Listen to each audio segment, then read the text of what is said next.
You're watching Appalachian Axe Works on YouTube, and this is a What's in the Box video, so let's take a look and see what we got.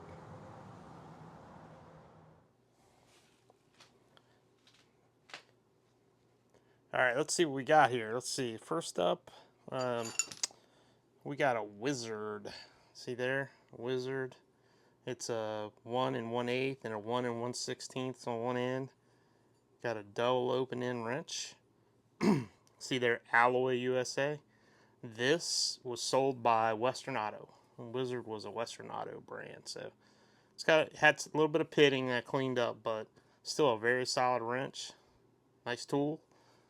Alrighty, let's see. Let's do a hammerhead. Take a look. So this is a Stanley chromoly. You can see right there.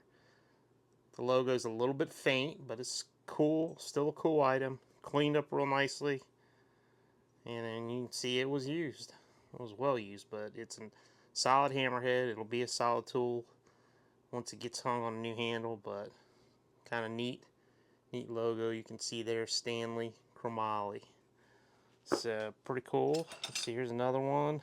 It's a Mead. It says Mead drop forwards on it.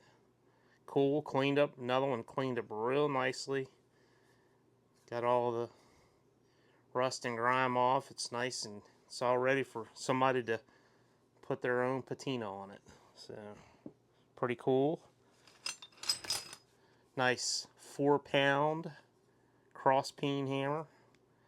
And what's cool about this one is somebody welded their initials on the side of it. I'm assuming it's their initials, but that's kind of neat. It's kind of a little bit of provenance to it.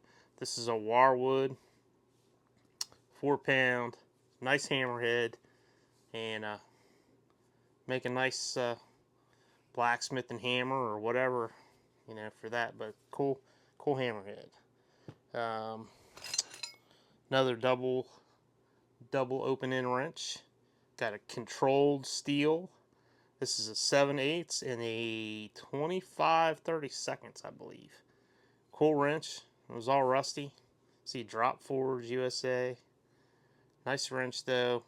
Good old vintage tool. Here's a really neat one. This is made in West Germany, and the rubber grips were still good on it, so I left them. I worked around it. I cleaned them up as best I could, and you can see they're in pretty good shape. There's no rips or tears in any of them. And then I just cleaned up the pliers really nicely. The cutters are still good, and then these have the side wire cutter. Slip a piece of wire in there and clamp down on it. So pretty nice. And you can see, barely see it, but it's in there. It says West Germany right there. Pretty cool pliers. Here's another. This is a Devco. This is like a refrigeration repairman service tool type thing. Ratcheting, square. So pretty cool. And then, you know, you got 5/16 on one end and 3/16 on the other. Pretty cool, neat item. Here you go. One of my favorite things to find. Vintage ice picks.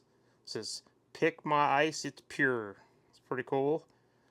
TS Michael. Here's a phone number. So that'll tell you how old. 3-digit phone number. So, but it's a cool ice pick. It's all nice and cleaned up. It's solid. And it's got the bottle opener on the end, obviously. But that thing's ready to go. Pretty cool item.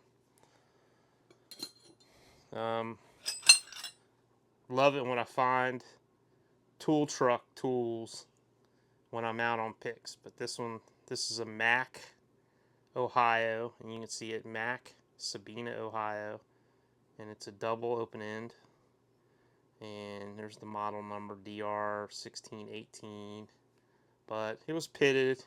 It's cleaned up really nicely though. It's still a solid tool. It's a Mac. So, pretty neat. And here's another tool truck tool. This one was pretty rusty. You can see the pitting and all, but it's still a solid tool. Now I got it all cleaned up, all the rust off of it. And it's a snap-on. 5/8 and a 3/4 double open end. Nice. Still a good solid tool. There's nothing wrong with it. And cool finding those tool truck items out there when we're picking. It's another hammerhead. That's pretty cool. Plumb. I love finding Plumb stuff. Plumb stuff is, very recognizable name, and pretty cool. Had some pitting on it, but get cleaned up real nicely. It's a solid head and straight claw. Make a nice user hammer. We got all kinds of goodies here. And we'll save the axes for the last. Crate hammer. I've talked about this in previous videos. I love finding crate hammers. These are cool items. They always usually have some kind of company name, and this says JF Duffy Chicago, and you see there it says patent applied for, but there you go. And then the James J. Hatchet Company. So pretty cool, a little bit different. This is a two-piece design. You can see this is two pieces here. A lot of these were forged one piece. When I find these, you tell that they're forged one piece, and this is a two-piece design, so it's kind of neat. A little bit different than the others, but love finding these. It's a super handy tool. I've mentioned that in previous videos. Here's another cool one. Little Pexto hammerhead. Got the little cross peen on it. Probably weighs a pound. Pretty nice. Got the oval eye, but got a nice stamp there. Cleaned up real nicely. Pexto. Love finding Pexto tools. And I've mentioned this many times in videos, but Pexto stands for Peck, Stowe, and Wilcox. So that is something I've mentioned many times in videos. This is a really cool one. Another snap-on, but this one is like 1935 or 36. Can't quite make out the number there, but that's the date stamp. Kenosha, Wisconsin. This is a 1/2-inch drive. It didn't function well when I got it, but it was really gunked up. Took it apart, cleaned everything up really good in here, and it was missing the lever. I replaced the lever. I replaced it with something that looked what I thought was factory. So, not really sure. I've seen pictures of them with the lever like this, but it functions really nicely now, and it's still a good tool. That thing's almost 100 years old. So, beautiful tool, cleaned up real nicely, and just a cool item. So, very cool. Here's another hammerhead, and this one's really nice. It's a little cross peen hammer, but this one is also a Bluegrass. So you can see the 32 ounce, and you can see the Bluegrass logo in there. It's dinged up a little bit, but there's still some of it showing through. But cool, nice to find Bluegrass items. And this one's still a solid hammerhead.